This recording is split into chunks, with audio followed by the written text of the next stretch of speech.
Hello, everyone. My name is Marina Garassino. I am a professor of medicine at the University of Chicago. It's my great pleasure to welcome you to this discussion of advances in the first-line treatment landscape in extensive stage small cell lung cancer. And with me are Dr. Luis Paz-Ares and Dr. Martin Edelman.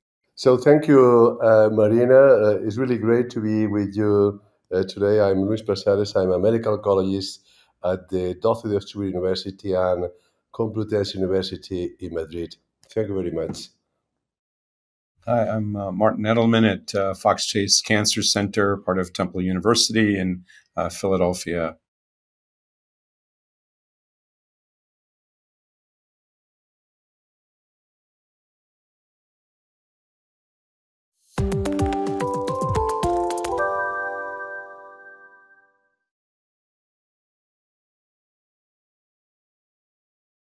So we can start with the first part, which is about the advances in the first-line treatment of extensive stage small cell lung cancer. And where are we now? I'm sure that you are familiar with the fact that durvalumab and natalizumab are approved by EMA, FDA, and PMDA for the first-line treatment of extensive stage small cell lung cancer in combination with the platinum-based chemotherapy. I'm sure that you are familiar with the Caspian trial. The Caspian trial was a phase 3 trial. 805 patients were enrolled in the clinical trials, and they were randomized to receive either a platinum etoposide chemotherapy or platinum etoposide durvalumab, or a third part with platinum etoposide, durvalumab and tremelimumab. The primary endpoint of the trial was the overall survival, and the trial was positive for the combination of platinum etoposide and durvalumab, with a median overall survival of 12.9 months and with an hazard ratio of 0.75. The second trial was the Empower 133 and was a very similar trial done with atezolizumab. 403 patients were randomized to receive the combination of platinum etoposide and atezolizumab or just platinum etoposide. The primary endpoints were the overall survival and the progression-free survival. The median overall survival was 12.3 months with an hazard ratio of 0.76, which was exactly the same to the one of the Caspian trial. And similar results were found also for the co-primary endpoint, that was the progression-free survival, with an hazard ratio of 0.77. This is just to set the scene, and I will ask to the panelists how they decide to use either one or the other, or if they just use in the same way, and what is their experience with immune checkpoint inhibitors, and if they want to comment also the long-term efficacy results. I would start with Luis and then to Martin. Okay, so thank you very much, Marina. I think, those data you just nicely summarized really represent a change in the paradigm of the treatment for small cell lung cancer. Looking at the data, there is a clear impact in PFS, a clear impact in OS in favor of chemo plus IO, chemo plus PD-L1 blocking as compared to chemotherapy alone.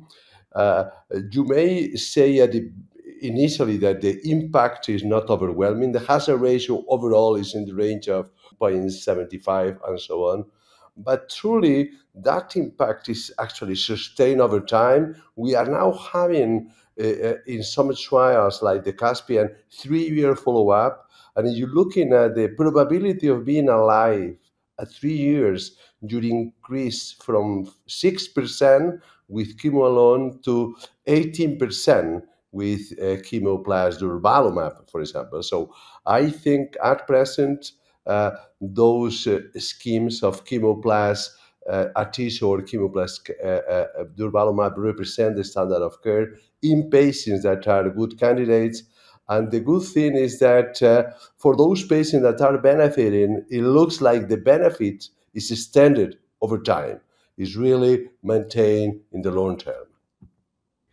Yeah, and I have a question for Dr. Edelman. So, do you think that more or less all patients are eligible for a combination with platinum-based chemotherapy and an anti-PD-L1, or do you make a selection, or how do you do your clinical practice, or when they are contraindicated? So, I think the contraindications are pretty well described, not only in small cell, but pretty much for all other uses of the anti-PD-1 or PD-L1 agents, which are patients with, major active autoimmune disorders. So what do I mean by that? This would be, say, somebody with, active lupus, on therapy. And I think it's important to distinguish what's really an active autoimmune problem from one that isn't. So, for example, there's no shortage of patients, at least here in the United States, who, come in and they have an ache or a pain and they had a positive ANA at 1 to 160 at some point and got a label of lupus. And that's probably not a problematic individual. And, you should certainly try, to treat them. The flip side is someone with, active rheumatoid arthritis with swollen, deformed joints, or, those are different kinds of patients and are probably best not treated with these drugs. Similarly, somebody with, a major organ transplant is also excluded. Though I've heard arguments about, well, you can certainly get away without having a kidney, but I think I would do that only after a lot of discussion with my transplant colleagues. I don't think they'll be very happy with me otherwise. So, those are sort of the absolute exclusions. I think when it comes to the combination with chemotherapy, most of the acute toxicities that might be limiting in somebody with poorer performance status are coming from the chemotherapy part of the regimen. And in that situation, remember always that we develop these regimens on maximum tolerated dose, not the maximally effective dose. And so certainly, cutting back the dosages of the cytotoxics is quite reasonable. So I think there's, very few instances where I would not contemplate, the 3-drug regimen. I would agree with Luis that there certainly have improved the outcomes, but, to be truthful, not as much as we would have liked. And, that's, there's still plenty of room for improvement in this area. Yeah, I agree. And I have other 2 quick questions for you. So the first is, do you go with 4 cycles of chemotherapy or with 6 cycles of chemotherapy?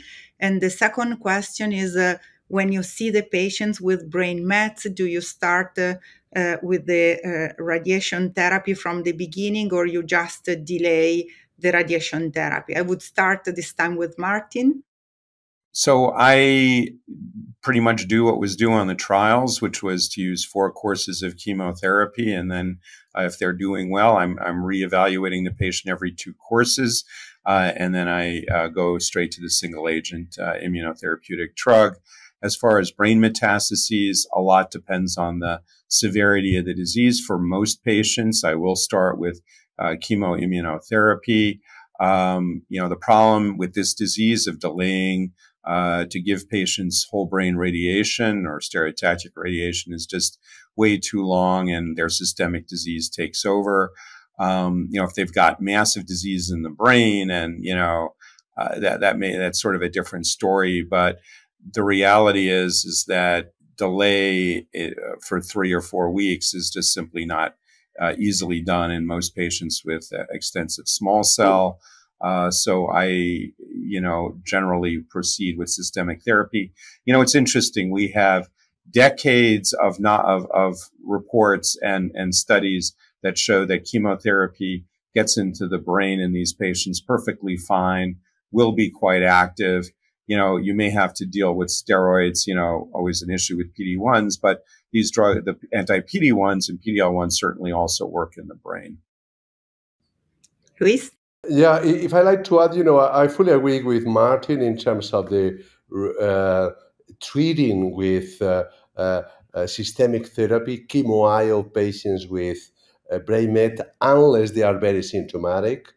And this is particularly important now that you know that there is a proportion of patients, as we mentioned, that are actually having good chances of being long-term survivors. So I think it's important to spare whole brain radiation, particularly for those patients. So I think we have an additional reason at this stage not to really do frontline whole brain irradiation for those patients at this stage. I agree with you. The only thing where I'm just a bit different is that if I see a response of the patients after 4 cycles, maybe I go to 6. But I think that this is, again, a very debatable topic. So I try to summarize. So we know that in the extensive stages of small cell lung cancer, we have now 2 drugs, durvalumab and atezolizumab, that they were able to give an increase, although we, as Martin said, maybe we want to do more, and this will be part of the research of the next years. We have an increase, a clear increase of the overall survival, which is persistent and long-lasting also, with the Kaplan-Meier curves at 3 years. In general, or more or less, all the patients are eligible for the triplet with the immunotherapy and the chemotherapy. And there are still areas of debate, which are the brain mets, where we tend to preserve as much as possible the radiation to these patients. And there are still some area where to go to 4 and to go to 6 will be based on our clinical experience, and we will wait for the clinical trials. So thank you so much.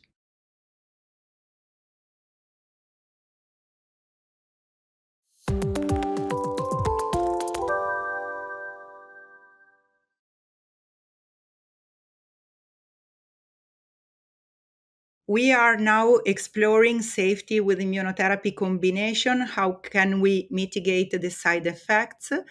We know that there are some common side effects that are due to the combination with immune checkpoint inhibitors.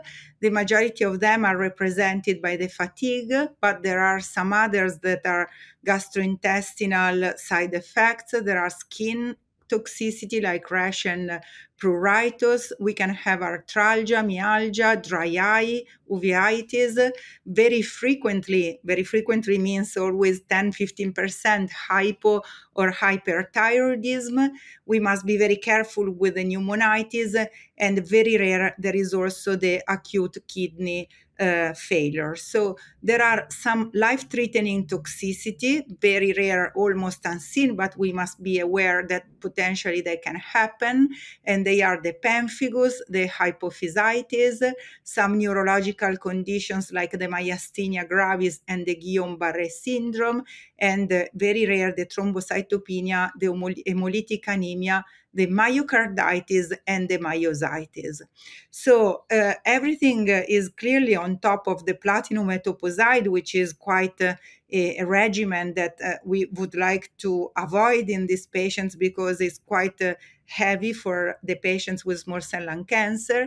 And the immune-related adverse events from the immune checkpoint inhibitors are rare, but potentially they can happen. The results of the 2 clinical trials showed the immune-related adverse event occurred in 40% of patients who received atezolizumab and chemotherapy. And in the durvalumab trial, the immune-related adverse events occurred in 20% of patients who received durvalumab and chemotherapy. And more or less, the most common are the disturbances of the thyroid and also the skin toxicity. So based on these results, do you think that the 2 drugs are different? We saw 40% and 20% of immune-related adverse events, or is just a discussion on how they collected the data? And the second, do you consider one patient at risk? And maybe in your clinic, do you do an early assessment before starting the treatment to see, for example, for the myocarditis, you test for troponin in the beginning to see if they develop some rare side effects? I don't know if, Luis, would you like to start and say how is your practice in Spain? Okay, so I think a very important practical issues for those patients is that the whole medical team, nurses, personnel of the day hospital are really experienced professionals. They should know very well the side effect profile of immunotherapy. That is helping us to really educate our patients, educate on the typical side effects we may expect. As you mentioned, for example, 20% of the patients develop immune-related side effects on the Caspian trial. Most of the side effects were, let's say, mild to moderate. Only some 5 to 6% were more serious. The probability of discontinuation is not very high. Actually, in this trial was not higher as compared to the control arm. And more importantly, the number of events leading to death was something like a bit more than 2%, being about 1% in the control arm. So I don't think this is not overwhelming. So it's very important that patients and the whole medical team and nurses and so on is very educated. Of course, it's very important that all the rest of the hospital people really are aware of the toxicities and side effects. For example, you just mentioned myocarditis. That was an event probably underdiagnosed some 3 or 4 years ago. I think now all our fellow residents and doctors at the emergency room are really aware of. At any time that the patient is having some palpitation, they check the ECG, the troponin levels, and so on, and they go directly for an MRI. So I think that's a very good example, so that we have improved our type of care. We have to have some regular monitoring on the hormone levels. And of course, every time the patient is complaining, for example, asthenia and so on, always remember to check on the thyroid hormones and the adrenal hormones as well. But for most of the cases, this is not a big issue, I would say. Dr. Edelman? So I'm not convinced that there's all that much difference between these drugs, or frankly, between any of them, either in terms of efficacy or toxicity. I think, and I would totally agree with Luis, that I think the key to this is for everybody to be aware of the nature of the side effects and also of the subtle ones. I've seen these patients, walk in the door, and, it's always your last patient of the day who has some, feels just lousy that day, and their glucose comes back at 1,000, with a new diabetes. I mean, there's so many of these very unusual side effects. I think the problem we've run into with these agents is a very cavalier approach by some people because they don't have the acuity of chemotherapy side effects.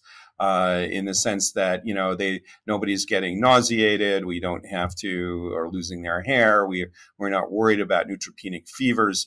But, the thing about chemotherapy side effects is they're very predictable. These side effects, however, are extraordinarily unpredictable. I mean, you can end up with life-threatening pneumonitis after one dose of treatment. I have a patient right now in the ICU with exactly that problem. So, one just has to be aware of that. The other thing is we can't lose sight of the fact that platinum etoposide, as you pointed out, is a difficult regimen and is already dosed at sort of the limits of human tolerance. Many of our patients, particularly the elderly, need growth factors. I very commonly am cutting the doses of those drugs for things like frailty. We mentioned before whole brain radiation. If somebody's had radiation, maybe, previously, I'm very happy to cut the doses. This is a regimen. I think I've probably had more deaths associated with platinum etoposide than any other regimen in lung cancer, and I've developed a lot of respect for it. And again, I think people get used to a lot of this and don't really appreciate how problematic all of these drugs can be. I really agree with Martin. I think it's particularly important here that for frail people, people with not very good health, particularly to really check on them on during the first or the first two cycles to really be sure that they are doing fine. Maybe with physical consultations at the middle of the cycle or with telephone checkups. Those are particularly relevant to be sure that people are doing fine. Not particularly because of the immune-related side effect only, but also or particularly for the chemo side effects, which, as Martin mentioned, they are very important. Another aspect which is relevant, there were some numerical differences in the terms of the number of adverse events between the Atiso and Durva trial, most likely due to the design of the trial, one being double blind, the other not, but not due to the difference on the drugs that, as Martin mentioned, they are very likely to be very similar in terms of the safety profile. And actually, I think likely they would be very similar in terms of the efficacy as far as we know. I agree. One quick question for you is, do you go with carboplatin and cisplatin in the same way, or you prefer carboplatin because sometimes can be less toxic? Less toxic, at least for the renal part. Honestly, I think for extensive stage, for a number of years after the meta-analysis, I tend to do carbo etoposide, and now using chemo-IO instead of chemo alone, I think I have an extra reason to use carboplatin-based chemo. So very few cases I could use in this context of extensive stage cisplatin. Martin?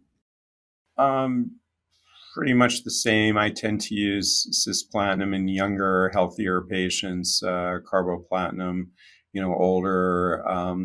Again, the myelosuppression is an issue versus the renal toxicity and other issues with cisplatin. I mean, I think the fact is we can sort of taper or adjust our regimen depending upon the specific issue.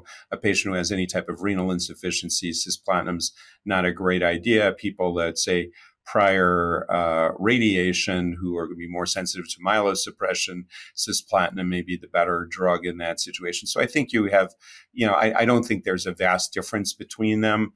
And again, in all situations, I am very frequently, particularly with elderly, frailty, et cetera, doing reduced dosing at the outset rather than trying the traditional approach of, give them the 100% of dose and, hope for the best and then cut things later.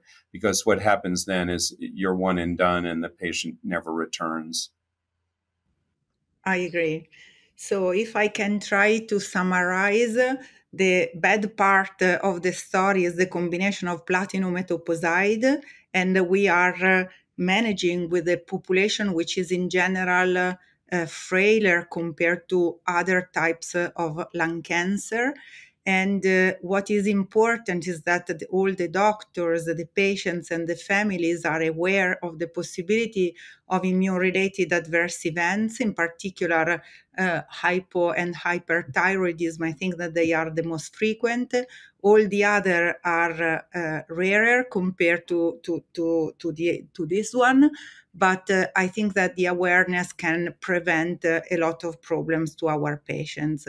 Having said that, I think that in our practice, adding the immunotherapy to platinum etoposide is more or less similar just to do with platinum etoposide. And I thank you for your attention.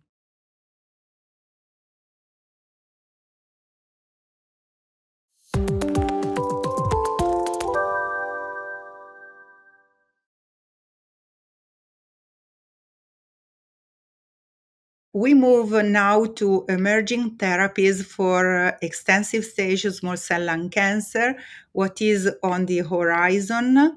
And there are several clinical trials in the phase 3 small cell lung cancer. The two of them are new anti-PD-1 and anti-PD-L1 compounds, and maybe we can talk if they are the same to the other. And then there is also one trial with the combination of atezolizumab and tiragolumab, which is an anti-TIGIT compound. There are also other emerging drugs that are not here represented, and particularly the bispecifics targeting the DLL3, and there are hopefully also antibody drug conjugates, but they are not in the first line setting. Moving to the biomarkers, we know that the biomarkers are a big problem for small cell lung cancer, because PD-L1 is not expressed in 80% of small cell lung cancer, and this is consistent in the Caspian and also in the Empower 133. And so we have, there are currently no predictive biomarkers for response to the immune checkpoint inhibitors. Similar considerations are also for the TMB, and although the TMB is frequently high in this population, this is not a predictive biomarker of treatment outcomes. Moving to the other possibilities that are ongoing in this space there is the attempt to a classification of the small cell lung cancer. There was a first proposal done by Charlie Rudin in 2019, and he divided the small cell lung cancer in 4 subgroups, A, N, Y, and P, according to the expression of some genes, and dividing more or less 2 categories, one more similar to the neuroendocrine features and the other more similar to non-neuroendocrine features. The same classification was recently updated by Gay, and he replaced the small cell lung cancer Y with the small cell lung cancer I, which is corresponding to a signature of inflamed genes. Having said that, I would like to ask to Luis Paz-Ares and Martin Edelman, how do you do you test also the NGS in small cell lung cancer patients, and do you think that this will become the future on how we will select patients for the treatment? And how do you, and if you have a way to select these patients for the immune checkpoint inhibitors? Martin, would you like to start?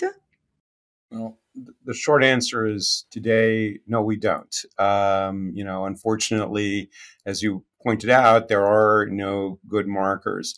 I think the work from the 2 groups, primarily Memorial and Anderson, Charlie Rudin at Memorial and Lauren Byers at group at Anderson, have really shown what may be the way to go in the future, which is these 4 classifications, of which, one of which seems to predict for benefit from immunotherapy. So the obvious question will be, is this going to be a way to select? Because even if it turns out that, that even if we can just find that there's 15% of patients who have a dramatic degree of benefit from immunotherapy and the remainder do not, then we've done 2 good things. We've prevented exposure of patients who aren't going to benefit from a drug, from receiving a drug that only will then cause toxicity and certainly substantial expense. And the flip side is that patients who won't benefit or who will benefit get it, and we know who they are. And this is kind of what we did many years ago with the EGFR mutations and others. The problem is it does take much longer to get these results back. Nobody right now is doing this, for the most part. It's just not easily available. One wonders about whether liquid biopsy will give us some of the same information. And obviously, like with everything else, it will require the prospective clinical trial. I can think of some simple ways to design this that may enhance things, but we're not there yet, but it is the future. Yeah, thank you. Luis? Yeah, so we are not doing in the routine practice any genomic analysis, not looking for genomic aberrations, neither looking for genomic signatures, gene signatures that help to define the different subgroups. We are actually have done some validation of the signatures based on immunohistochemistry or on a reduced gene number of gene numbers. Truly, as is being shown in other groups, the reproducibility is not 100%. The other issue is that, for example, the inflamed signature is predicting benefit, but still the other subgroups do benefit as well, maybe to a lesser extent, to a lesser magnitude of benefit. So this is not going to be a black and white type of biomarker. And this is very important. This is the case, as I mentioned, as well for PDL1 expression or TMB. Those are not truly biomarkers in this stage. So I think we have to dig in on the immune profile and on the tumor microenvironment in this disease further before we are going to have a good tool to really predict how we will do into the future. I fully agree. So for the time being, I think that there is still the one size fits all approach, and we don't have any possibility to personalize our treatments. And it is possible also that there is a more suppressor microenvironment compared to other tumors that maybe can reduce the possibility to use the immune checkpoint inhibitors, or at least we have lower results compared to the non-small cell lung cancer. Yeah, so the good thing about having a deep study of the tumor microenvironment is going to be not only that we are maybe discovering some potential predictive biomarker for PD-L1 inhibitor, but also, in the other hand, we just said that more than 80% of those patients are not truly benefiting from PD-L1 inhibitors, and it's going to be very important to discover there some novel immune targets. You just mentioned some potential agents down the road, such as the anti-DLL3 CD3 bites and maybe some antibody drug conjugates, some CD47 inhibitors, and so on. But still, we have to see to which patients maybe we should test in those trials. I agree. Do you have further comments, Martin?